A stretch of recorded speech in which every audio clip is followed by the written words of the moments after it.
So, as we know, the UK version of Doge being unleashed on local councils is going to fail spectacularly, right? It is going to fail because they are going in with the expectation that all these councils have, like, secret chests filled with gold hidden beneath the desks of, like, these council workers, and that the real reason that all these services are just costing so much is just waste, either fraud or abuse.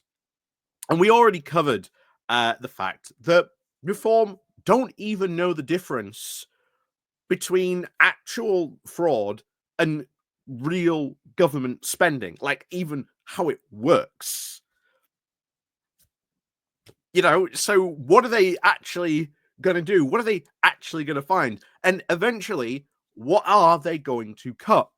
Because even in America, with the Doge, stuff going on there, Elon Musk wasn't able to make the kind of saving cuts he was crowing about.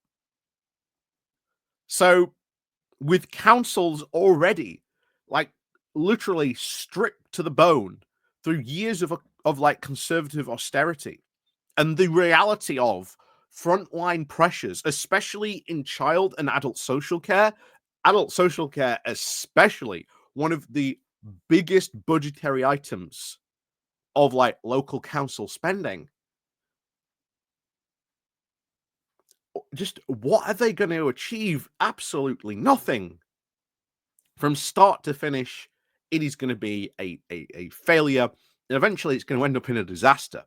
Because remember, at the moment, a lot of these Reform UK councils are using the budget from the previous administration.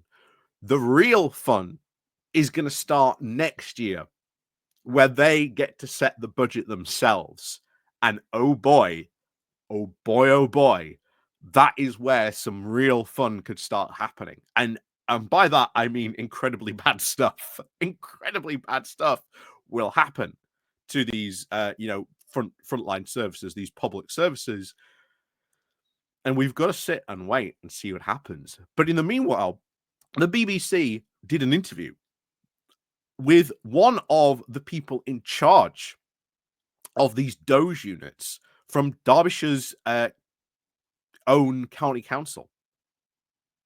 So we'll see what he had to say and how he responds to some of these questions.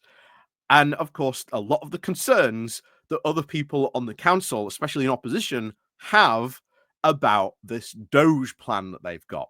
So before we get into that, please remember to click on the like, share, and subscribe button. Down below, there are links to my Patreon page, the Buy Me Coffee link where you can buy me coffee, the YouTube thank you button, and of course, as always, there's the membership button down below as well. So let's crack on then, as always, into this. Coming from the BBC, Doge will bring our finances back from the brink. Oh, I don't think it will bring the finances back from the brink. I can tell you that now. So, Reform UK's new efficiency chief at Derbyshire, whatever, says that the party's flagship anti-waste agenda will pull the council's finances back from the brink, despite admitting there is limited scope for savings in the short term.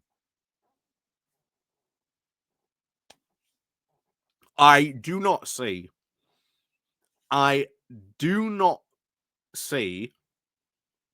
how this can survive. Like, they are going to be big announcing it. Doge is doing all this stuff. But remember what happened in America? Big announcement. Oh, look at all this stuff. And then they all went quiet because they realized that they could not make the type of savings they wanted to. I guarantee you this now. Reform UK is going to be hiding this away and trying to forget about all this in a couple of months' time. So, Derbyshire's County Council had a net budget of roughly £770 million and a debt levels now in the region of £400 million. With its current budget plans formed now under the previous Conservative leaders, this included a deficit well over £30 million, largely due to the pressures on adult and children's social care and special education needs. And bear in mind, that is where all most council monies go. And if they're talking about making cuts, that means making severe, big cuts to adult, children's social care, and people with SEND needs.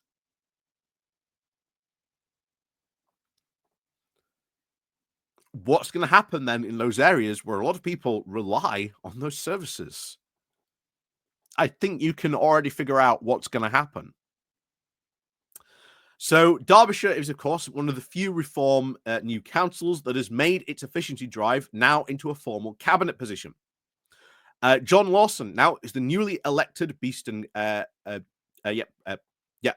Beeston councillor, who has now a background in finance, and he will be leading the county's Doge drive, modelled after the Department of Government Efficiency, overseen by Elon Musk in the US. And like I say, remember how all that happened. He says that formalising the position is part of now a concerted effort to try and stop the council from going into special measures, which would be the direction of travel without their efforts. If this council goes into special measures, it will probably be because of the severe pressures that have been put on the council by basically the need for people in that area.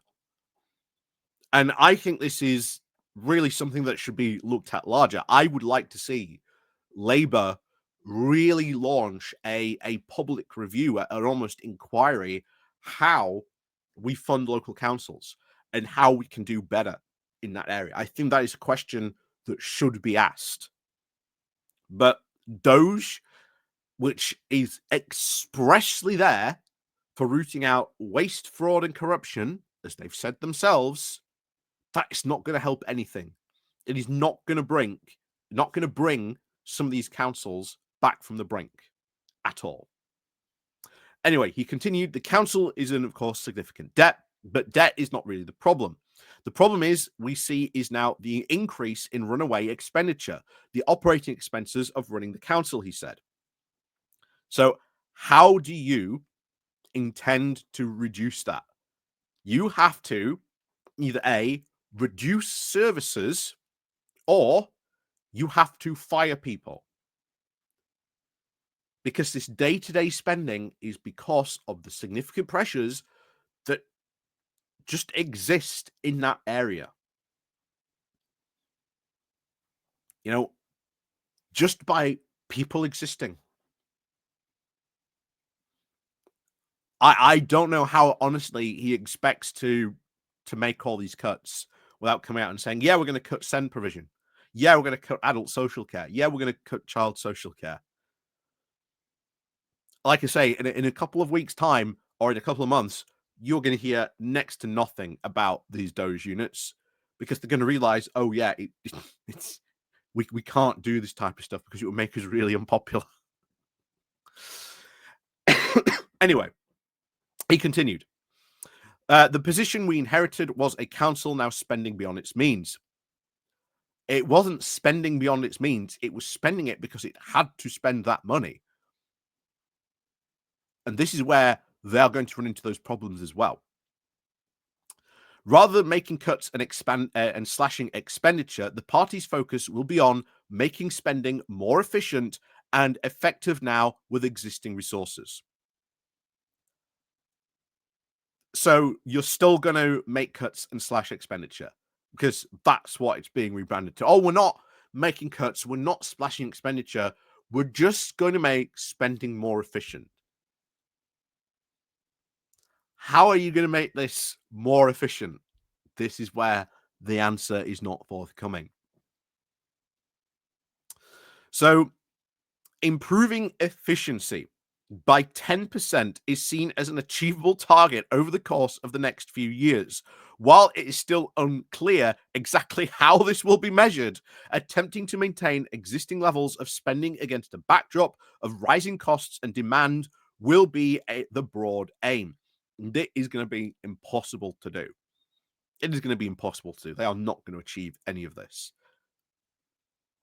Lawson says that in the past 2 years, the council has spent over 238 million, more than anticipated it would have to, roughly at 15 to a 20% overspend, which he says cannot be wholly explained by rising costs and other external pressures. But that is exactly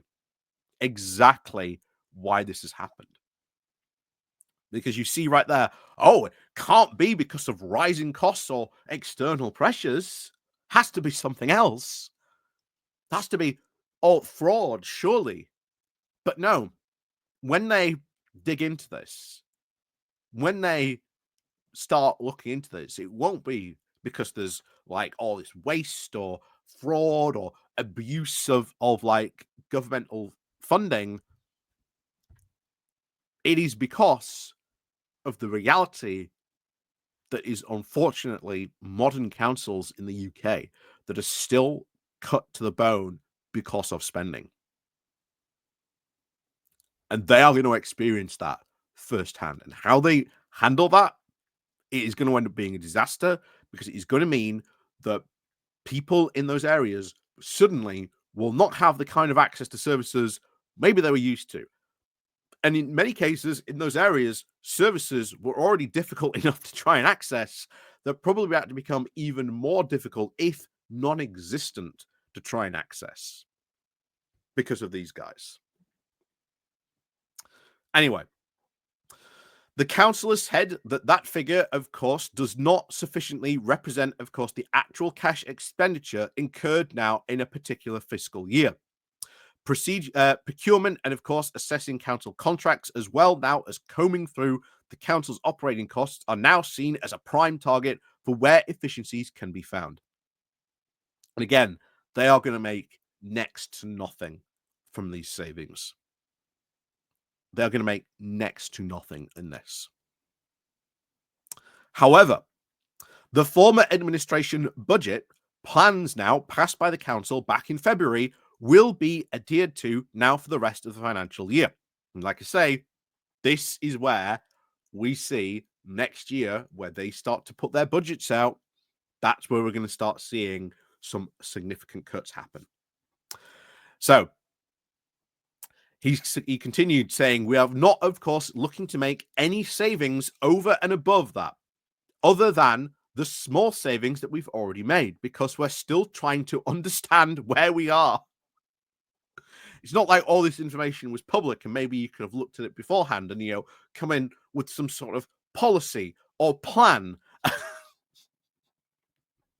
Because that would just be madness, surely. Anyway, he does continue. Hopefully, of course, we can make more savings, but I can't promise anything at the moment. If you come back in 6 months' time, hopefully we'll have managed to find 10 million that we can save. I doubt they're even going to find that. But I doubt that will be the case, simply because we know that there have been cost pressures.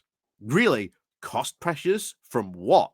Because I thought there weren't any cost pressures, that all this wasn't being caused by significant pressure on the demand for public services, especially in child, adult social care and SEND services.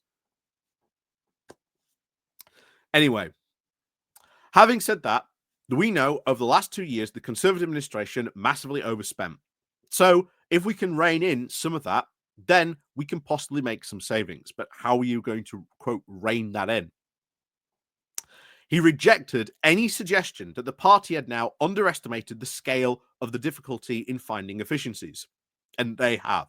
Oh boy, have they. And like I say, we will see when all this starts to roll out, or they start to go incredibly quiet about these Doge units. So 70% of the council spend is on the very vulnerable people. So there is very limited scope for reducing spending. But that doesn't mean it can't be done, he said. And how do you intend to do that? Like, I love it that a lot of reform people accuse like other politicians from other parties of doing like politics speech or something like that. But that is politics speech exactly there. Oh, yes. There's such limited scope to make these savings, but that doesn't mean that it can't be done. Okay, how are you going to do that? These guys are in charge now. It's all on them. They're responsible. Anyway, however, the finance director admitted that the party had overestimated figures put out recently, claiming to have made about £88,000 worth of savings in its first 2 weeks in power, or £6,000 a day. He said, "We hold our hands up. We made a mistake there, definitely. It was just a miscalculation," said Lawson, claiming the figure is more like £4,000 a day and about £60,000 worth of savings on counter allowances and other small-scale changes. All they've done is slash counter allowances. That's it. That's where those savings have come from.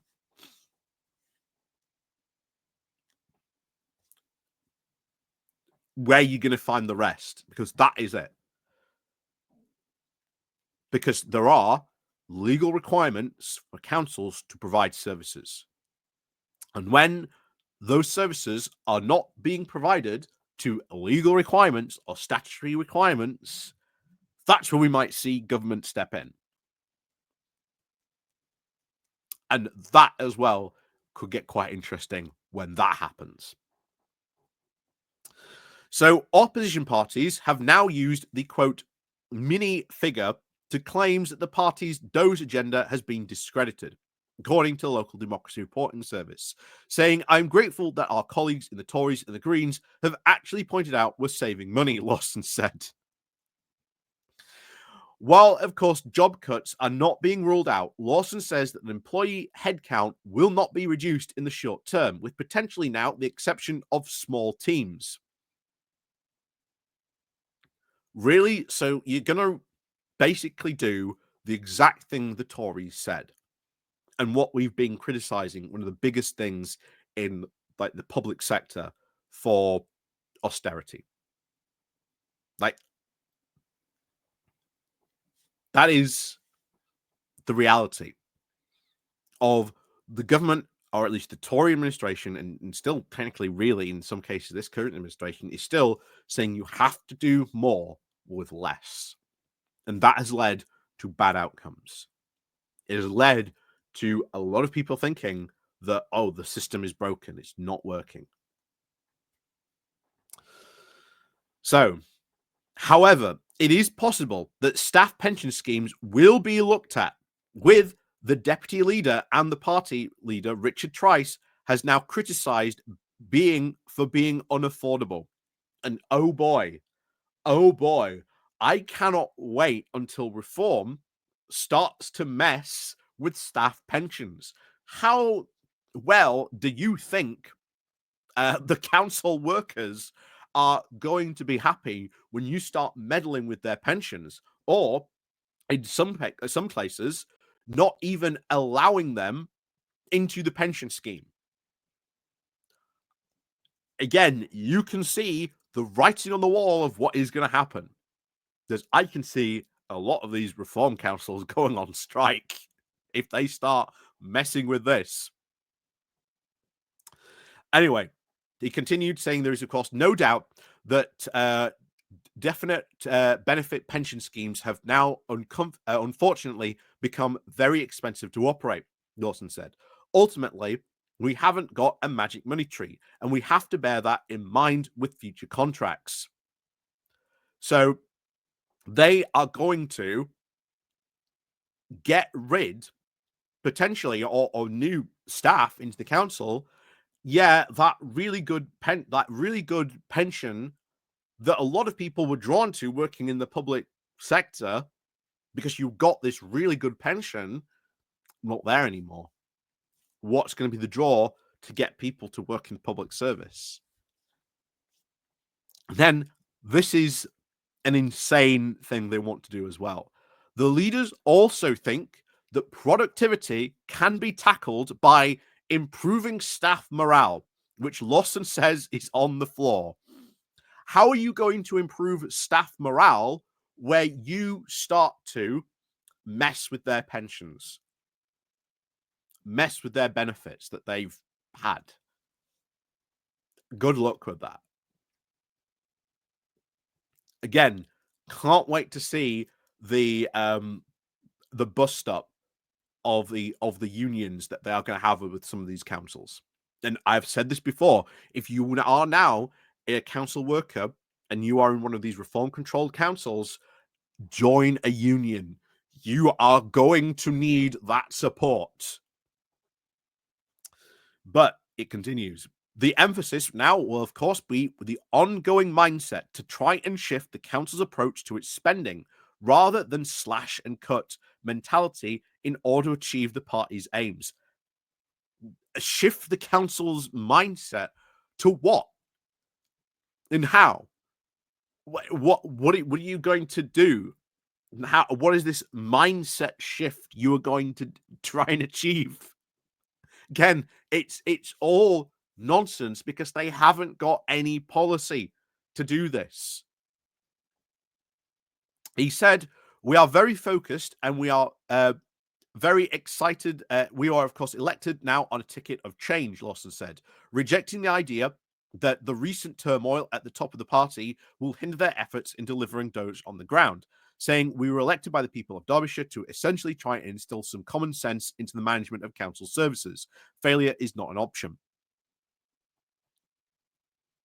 Oh, yeah, we're just bringing common sense to council services. Again, political double speech. I've seen Reform UK supporters constantly talk about how they hate that type of language, but when their own uses that type of language, oh, that's perfectly fine. That gets a pass. The leader now of the Derbyshire Conservatives, Alex Dale, does predict that Reform UK will fail to live up to their own hype and says the Conservatives had left councils' budgets now in a far stronger position than it was 2 years ago. It is becoming increasingly clear that running a council of this scale with these challenges is now far more complex than Reform UK claimed during the election campaign. So it is little wonder why they are getting their excuses in early now, he said. We'll be holding them to account for every promise they made and every decision they take on behalf of the Derbyshire residents. Again, not too surprising because they are getting their excuses in early right now. Oh boy, are they desperately trying to get their excuses in now because they are going to fail. They made extreme promises which they cannot keep. They are never going to keep. They have no policy. They're desperately trying to come up with policy, which when they start to announce or roll out, are the residents going to be happy with that policy that they're suddenly springing on people? I don't think so. But this is what happens when you elect a party that has no policy. And this Doge stuff is not a policy. Because they never, as you saw there, expressed how they were going to do that. Oh, yeah, we're just going to have a mindset change. What does that even mean? A mindset change. Anyway, as always, let me know what you think down below. And of course, as always, we'll see you all next time.